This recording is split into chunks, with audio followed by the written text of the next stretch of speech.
Good evening everyone. My name is Alvina Hashmi.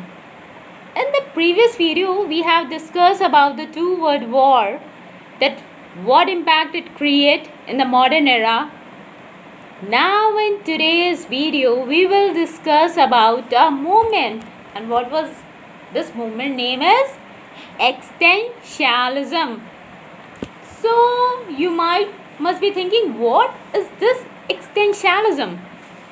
So this movement originated in Europe in the 20th century when this world war occurred. After that, this movement originated. This movement focused on one basic theme. It focused on individual and his or her relationship with God or universe. मतलब कि इस movement में जो भी writers थे उन्होंने एक चीज़ पर फोकस किया, इंडिविजुअल, और इंडिविजुअल का रिलेशनशिप किसके साथ? यूनिवर्स और गॉड के साथ। वो उनकी अपनी माइंड की थिंकिंग थी।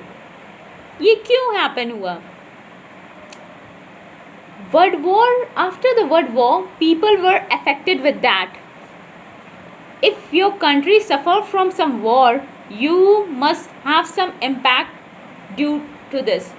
Many are not relying on religion. मतलब कि कुछ लोग जो रिलीजन है उससे, मतलब कि जो गॉड हैं उससे भी थोड़ा सा, कहते हैं ना कि वॉर की जब सिचुएशन आती है, इतना डिस्ट्रक्शन हुआ तो लोगों का भरोसा उठ गया होगा. सो उसमें से कुछ जो उभर के आए वो इस एक्सटेंशनलिस्ट मूवमेंट में आए. उन्होंने पोइट्री लिखना स्टार्ट किया. अब जब राइटर के माइंड में जो चीज़ें रहती हैं उसी के थ्रू तो वो लिखता है कि मेरे माइंड में अगर क्या चीज़ चल रही है इस टाइम, तो मैं उसको अपनी राइटिंग्स में लिखूँगी. सो उस टाइम में जो राइटर थे, जो एक्सटेंशनलिस्ट राइटर थे, वर्ल्ड वॉर का टाइम था, उस टाइम उनके माइंड में यही चीज़ें चल रही हैं. क्या गॉड है? क्या कोई रिलीजन एग्जिस्ट करता है? क्योंकि इतना सारा डिस्ट्रक्शन हो रहा है, गॉड तो आया नहीं सेव करने, कुछ किया तो नहीं. तो कुछ ऐसे उभर के राइटर्स आए जिन्होंने कुछ ऐसी राइटिंग लिखी जिसका कोई एग्जिस्टेंस ही नहीं है, मीनिंगलेस एग्जिस्टेंस. जैसे एक प्ले है, one of the play of Samuel Beckett is waiting for God. आप अगर उसको पढ़ेंगे तो आपको एंड में कोई एक ऐसी कोई बेसिक थीम ही नहीं, मतलब कि समझ में आता है कि कंफ्यूजिंग टाइप का प्ले है. सो उस टाइम के जो राइटर्स थे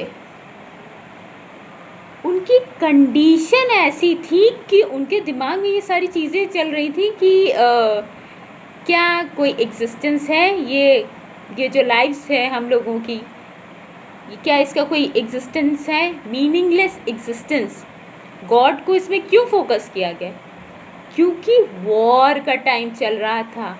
वॉर के टाइम में ज़्यादातर लोग अफेक्टेड रहते ही हैं.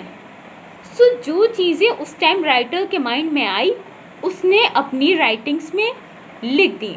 सो basically this existentialist movement originate in the 20th century, and the writer of this movement focus on one basic theme, and that is it focus on individual and his or her relationship with God. So basically I hope आपको समझ में आ गया होगा. हम और सारे भी movement discuss करेंगे मेरी नेक्स्ट वीडियो में. I hope you like this video. Please like, share and subscribe my channel, and don't forget to press the bell icon for the latest update. Thank you.